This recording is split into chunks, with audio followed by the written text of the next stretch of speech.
Hello everyone, welcome to star IQ. Star IQ YouTube channel पे आप सभी का बहुत बहुत स्वागत है। आज है 31 जुलाई और 31 जुलाई साल 2024 के हरियाणा करंट अफेयर इस वीडियो में हम लोग पढ़ने वाले हैं। आज एक और महीना है वो बीत चुका है। साल 2024 तुम्हें यूं नहीं लग रहा कुछ ज़्यादा ही जल्दी जा रहा है? अगर जा रहा है जल्दी और लग रहा है तो अपने सपनों को साकार करने के लिए निरंतर दौड़ते रहिएगा। कई बार कहते हैं ना कि 1 तारीख को हम कुछ नया करेंगे, तो वो 1 तारीख अब नई आ चुकी है। और अगर अभी भी आप लोगों ने अपना प्रिपरेशन स्टार्ट नहीं किया है तो कर लीजिएगा। देखो, अपना प्रिपरेशन स्टार्ट करने से पहले आप लोगों के पास में छोटी छोटी चीज़ें या छोटे छोटे तौर तरीके होने चाहिए। इतने दिन आपने क्या किया वो मैटर या मायने नहीं रखता है, अब मायने रखता है। सबसे पहली तो बात है, आप शुरुआत करना चाहते हैं, पहला कदम तो आप पहले तो सिलेबस अपना अपने पूरे पास में रखिएगा। आपका मदद चाहिए तो आपके लिए ये सीईटी मेंस का लास्ट बैच है स्टार आईक्यू एप्लीकेशन पे, आप इसको ले सकते हैं मदद करने के लिए भी। कुछ नया कंटेंट है तो हेल्प हो जाए उसके लिए। अदरवाइज पूरा सिलेबस पास में रखें, टॉपिक वाइज एक एक करके सारे पढ़ने की कोशिश करें। अपने आप को शांत रखें, ठीक है ना। इरिटेटिंग बिल्कुल भी ना हो, चिड़चिड़े बिल्कुल भी ना हो। एकदम काम होके, शांत होके, हंस के, मुस्कुरा के फिर आप लोग जो है ना अच्छे से इस बैच को प्रिपेयर कर सकते हैं, पढ़ सकते हैं। अच्छा खाना है, हेल्थ का ध्यान भी रखना है और के साथ साथ जो है ना अच्छे से तैयारी भी करनी है।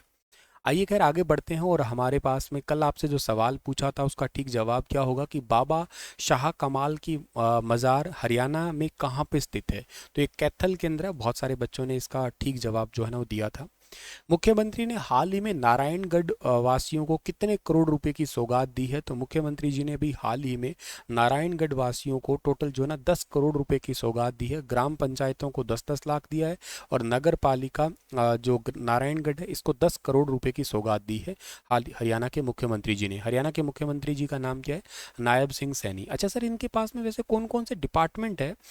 इनके जो नया हमारा जो डिपार्टमेंट या मंत्रिमंडल बना है ना उसी के तहत अगर मैं बताऊं तो इनके पास में एक तो देखो वेरी वेरी इंपॉर्टेंट डिपार्टमेंट है गृह डिपार्टमेंट। मतलब हरियाणा के जो अगर आपसे पूछ लिया जाए गृह मंत्री यानी कि होम मिनिस्ट्री किसके पास में है तो वो नायब सिंह सैनी के पास में ही है। तो ये बात भी आप लोगों को याद रखना है, ठीक है ना। हरियाणा के गृह मंत्री। अच्छा पहले कौन थे? तो पहले आप लोगों को वैसे भी याद है कौन थे पहले हरियाणा के। तो अनिल विज साहब थे, लेकिन अब तो वो रहे नहीं। नया मंत्रिमंडल का गठन किया गया था अभी हाल ही में, ठीक है। अच्छा, इसके अलावा इनके पास में कोई और डिपार्टमेंट भी है? हाँ, इनके पास में राजस्व डिपार्टमेंट भी है, यानी कि जो टैक्स कलेक्ट करने वाला, आपदा प्रबंधन वाला, और इसके साथ में आबकारी डिपार्टमेंट भी इनके पास में है। इसके अलावा एक बहुत इंपॉर्टेंट डिपार्टमेंट है इनके पास में सूचना वाला, ठीक है ना, इंफॉर्मेशन वाला डिपार्टमेंट इनके पास में है। और विदेशी सहयोग वाला डिपार्टमेंट भी इनके पास में है। इसके अलावा एक इनके पास में और बहुत इंपॉर्टेंट डिपार्टमेंट है, न्याय प्रशासन वाला डिपार्टमेंट भी इनके पास में ही है। और इसका मतलब हरियाणा के कानून मंत्री भी अगर आप लोगों से पूछ लिया जाए ना कौन है, तो हरियाणा के मुख्यमंत्री जी के पास ही कानून और विधि डिपार्टमेंट है, वो इन्हीं के ही पास में है। इसके अलावा हरियाणा के अंदर जो खान डिपार्टमेंट है, यानी कि जो माइन वाले डिपार्टमेंट है ना, जिसको भू विज्ञान भी कहे करते हैं, जियोलॉजी भी हमारे इनके पास में ही है। और जियो साइंस वाला डिपार्टमेंट भी इन्हीं के पास में ही है। तो खान और भू विज्ञान वाला डिपार्टमेंट है वो इन्हीं के ही पास में है। भू विज्ञान डिपार्टमेंट इन्हीं के पास में। तो ये क्वेश्चन आपसे अलग अलग एग्जाम में कहीं पूछे जाएं तो आप बता सकते हैं। अच्छा, ये कहाँ से जीते हुए हैं ये भी पूछ सकते हैं। करनाल से जीते हुए हैं, करनाल, ठीक है ना। अभी रिसेंटली उपचुनाव हुए थे लोकसभा के इलेक्शन के साथ में ही, तो वहाँ से ये जीत गए। हरियाणा राज्य का सचिवालय कहाँ पे अगर आपसे पूछ लिया जाए तो वो है चंडीगढ़ के अंदर है। अच्छा, हरियाणा में कोई और भी मंत्रियों के बारे में बता सकते हैं हम लोग? कुछ इंपॉर्टेंट मंत्रियों के बारे में बात करते हैं खास खास। लाइक जैसे कंवर पाल के पास में हरियाणा का कौन सा डिपार्टमेंट है? तो एग्रीकल्चर डिपार्टमेंट इनके पास में। हरियाणा के कृषि मंत्री पूछ लें आपसे तो कंवर पाल है इनके पास में। एनिमल ब्रीडिंग वाला डिपार्टमेंट भी है, मत्स्य पालन वाला डिपार्टमेंट भी है। इसके अलावा वो संसदीय मामले वाले, आतिथ्य सत्कार, विरासत, पर्यटन, पर्यटन मंत्री भी एग्जाम में पूछ सकते हैं आपसे, तो ये भी लिख सकते हो आप लोग। पर्यटन मंत्री हरियाणा के यही है। इसके अलावा अगर हरियाणा के ऊर्जा मंत्री आप लोगों से पूछ लिया जाए तो कौन है? तो वो हरियाणा के ऊर्जा मंत्री है रणजीत, ठीक है ना, रणजीत सिंह चौटाला।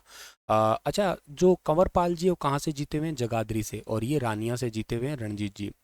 हरियाणा के अंदर जो है ना, इसके अलावा आपसे वित्त मंत्री का सवाल पूछा जा सकता है, ये थोड़ा इंपॉर्टेंट है, ठीक है ना। वित्त विभाग जो है ना किसके पास में है? तो ये जयप्रकाश जी के पास में है, ठीक है ना। जयप्रकाश ये पहले कृषि मंत्री थे, इनके पास में फाइनेंस डिपार्टमेंट है। और इसके अलावा नगर और ग्राम नियोजन वाला डिपार्टमेंट भी है, ये लोहारू से जीते हुए हैं, ठीक है। इसके अलावा हरियाणा में और कोई सवाल पूछा जा सकता है? हाँ, स्वास्थ्य मंत्री वाला सवाल पूछा जा सकता है आपसे, ठीक है ना। स्वास्थ्य मंत्री कौन है हरियाणा के? तो हरियाणा के स्वास्थ्य मंत्री कमल गुप्ता है, ठीक है ना। कमल गुप्ता हिसार से जीते हुए हैं। इनके पास में शिक्षा और अनुसंधान वाला डिपार्टमेंट भी है, मतलब चिकित्सा शिक्षा और अनुसंधान है, ध्यान रखना। वैसे अगर आप एजुकेशन डिपार्टमेंट अगर मुझसे पूछते हो किसके पास में है, तो वो है सीमा त्रिखा के पास। सीमा त्रिखा कहाँ से जीती हुई है? बड़खल से है, ठीक है ना। बड़खल से विधायक है ये, बड़खल बड़खल से विधायक है। इसके अलावा हरियाणा के अंदर परिवहन मंत्री का सवाल पूछ सकते हैं आपसे, परिवहन डिपार्टमेंट। तो परिवहन डिपार्टमेंट अंबाला सिटी से जीते हुए असीम गोयल जी के पास में है। और असीम गोयल जी के पास में ही जो है वो महिला एवं बाल विकास वाला डिपार्टमेंट भी है। तो ये भी सवाल हो सकता है आपसे पूछा जा सकता है। तो ये कुछ इंपॉर्टेंट डिपार्टमेंट थे, वैसे भी और भी छोटे छोटे डिपार्टमेंट हैं, पर आप इनको याद कर लेना। मैं एक छोटा सा क्लिप बना दूंगा हरियाणा में वर्तमान में कौन क्या, तो उसमें सारे ही नए नए मंत्रालय जो है ना आपके आगे आ जाएंगे। मुख्यमंत्री जी ने अभी हाल ही में हिंदी आंदोलन 1957 के मातृभाषा सत्याग्रहियों के लिए पेंशन को 15,000 रुपये से बढ़ा के कितने रुपए प्रति माह करने को मंजूरी दी है? तो ये टोटल मंजूरी दी है टोटल 20,000, मतलब पहले मिलती थी 15,000, 5,000 की वृद्धि करके टोटल इनको 20,000 रुपये दिए जाएंगे। हिंदी आंदोलन 1957 के मातृभाषा सत्याग्रहियों को मुख्यमंत्री जी ने अभी हाल ही में तोहफा दिया है। मोस्ट इम्पॉर्टेंट क्वेश्चन है, यकीनन आपको एग्जाम में ये वाला सवाल देखने को मिलेगा ही मिलेगा। और ये गर्व का भी सवाल है, बहुत दिल से आप लोग इसको याद करना। मनु भाकर और सरबजोत सिंह ने अभी हाल ही में ओलंपिक में कौन सा पदक जीता है? तो फिर से जो है ना ये मेडल जीत लिया इन्होंने, ब्रॉन्ज मेडल। मतलब मनु भाकर एकलौती महिला बनी है जो एक ही ओलंपिक में 2 मेडल जीत चुकी है, और भगवान करे इनका एक और मेडल भी आ सकता है 25 मीटर वाला। देखो इन्होंने थोड़े दिन पहले मैंने आपको सवाल पढ़ाया होगा, 10 मीटर जो है ना, 10 मीटर में इन्होंने ये अकेले इंडिविजुअल इवेंट के अंदर ब्रॉन्ज मेडल जीता था। अब 10 मीटर के अंदर ही इन्होंने जो है ना मिक्स्ड के अंदर, इनके साथ में सरबजोत सिंह है, वो भी हरियाणा से ही है, तो इनके साथ में मिक्स्ड में इन्होंने जो है ना ब्रॉन्ज मेडल जीत लिया। अब जो है 25 मीटर वाला होने वाला, तो उसके अंदर भी हो सकता है कि ये मेडल का कलर भी बदल जाए। तो मनु भाकर और सरबजोत सिंह जो है ना, इन्होंने 10 meter air pistol mixed team स्पर्धा में कांस्य पदक जीता है। धाकड़ हरियाणा, धाकड़ खिलाड़ी। और ब्रॉन्ज मेडल तो चलो जीत लिया, पर 12 साल बाद भारत को शूटिंग में पदक दिलाया गया है। भारत में एथेंस 2004 से लंदन 2012 ओलंपिक में लगातार 3 मेडल जीते थे। हालांकि इसके 2 ओलंपिक में शूटिंग में कोई भी मेडल नहीं आया था। इस बार शूटिंग में इंडिया के लिए मेडल आया है, वेरी वेरी इंपॉर्टेंट बात। अच्छा, मनु भाकर तो आपको पता लग गया हरियाणा के झज्जर की रहने वाली है। गांव बताओ, चलो मैंने आपको परसों के करंट अफेयर में बताया था ना मनु भाकर का गांव। आज बताओ हरियाणा के झज्जर जिले का कौन सा गांव है, इनका जन्म कब हुआ है?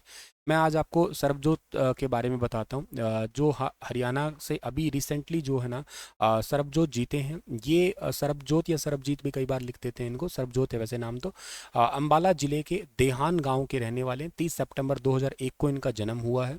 और इसके अलावा जो है ना ये 13 पदक पेरिस ओलंपिक को 13वां पदक जो है ना इनको मिला है। 2019 में 3 मेडल इन्होंने जीते थे, 2 सिल्वर और 1 गोल्ड मेडल जीता था इन्होंने जूनियर वर्ल्ड कप के दौरान। अब सरबजोत के खाते में 13 मेडल हो चुके हैं, जिसमें 7 गोल्ड, 3 सिल्वर और 3 ही ब्रॉन्ज मेडल हो गए। पेरिस ओलंपिक 2024 में इन्होंने मेडल जीत लिया। एशियन गेम्स में भी इन्होंने मेडल जीता था, स्वर्ण पदक के साथ मतलब 1 रजत के साथ में 2 गोल्ड मेडल जीते थे इन्होंने। वर्ल्ड कप 2023 जो हुआ था ना, उसके अंदर भी 2 गोल्ड मेडल जीते थे इन्होंने। एशियाई चैंपियनशिप में भी जो है ना इन्होंने 10 मीटर एयर पिस्टल में कांस्य पदक जीता था। वर्ल्ड चैंपियनशिप 2019 में भी इन्होंने जो है ना गोल्ड मेडल जीता था। और जूनियर वर्ल्ड कप 2019 के अंदर दो रजत जीते हैं और 1 गोल्ड मेडल जीता है इन्होंने। और पेरिस ओलंपिक क्वार्टर फाइनल में बलराज 5वें स्थान पे रहे हैं, अभी मेडल रेस से बाहर हो गए हैं, पर अब सेमीफाइनल सी और डी में जो ना ये हिस्सा लेने वाले हैं। पेरिस ओलंपिक में रोवर बलराज पंवार ने अपनी परफॉर्मेंस बरकरार रखी है। क्वार्टर फाइनल में बलराज 5वें स्थान पे रहा, 7 मिनट 5 सेकंड और 10 मिली सेकंड में बलराज ने 2000 मीटर की रेस पूरी की। क्वार्टर फाइनल से पहले 3 प्रतिभागी सेमीफाइनल ए बी के लिए क्वालिफाई हो गए, जबकि अन्य 3 सेमीफाइनल सी और डी में हिस्सा लेंगे। इसके अलावा हरियाणा का जो मौसम है उसके लिए भी थोड़ी चिंता व्यक्त की जा रही है। थोड़ा मानसून की बारिशें कम हो रही है, मतलब भारतीय मौसम विज्ञान डिपार्टमेंट है इसके अनुसार हरियाणा के अंदर हरियाणा को मानसून वर्षा पर निर्भर किसानों के लिए राहत प्रयासों और जल की कमी का समाधान करने के लिए जो ना विचार की आवश्यकता पड़ सकती है, क्योंकि आंकड़ों के अनुसार हरियाणा में 114.6 mm वर्षा के साथ औसत वर्षा 38% की कमी दर्ज की गई है अभी हाल ही में। लाल इन्ना जो है ना ये देरी से आया है इस बार, जून और जुलाई महीने के दौरान इस मानसून क्षेत्र में जो ना क्षीण चरण में ही थी कह सकते हो आप लोग। इस करके जो है ना हरियाणा का ओवरऑल परसेंटेज है वो कम है, ठीक है। चलिए, इसी के साथ ये सेशन समाप्त होता है। आपके लिए सवाल रहेगा कि हरियाणा में चिश्ती संप्रदाय की स्थापना किसके द्वारा की गई, बताना। इसके बारे में विस्तार से कल फिर हाजिर होता हूँ लेटेस्ट अपडेट के साथ में। तब तक अपना ख्याल रखना। आप सभी को राधे राधे, और चैनल को सब्सक्राइब नहीं किया है तो प्लीज़ कर लीजिएगा। नमस्कार।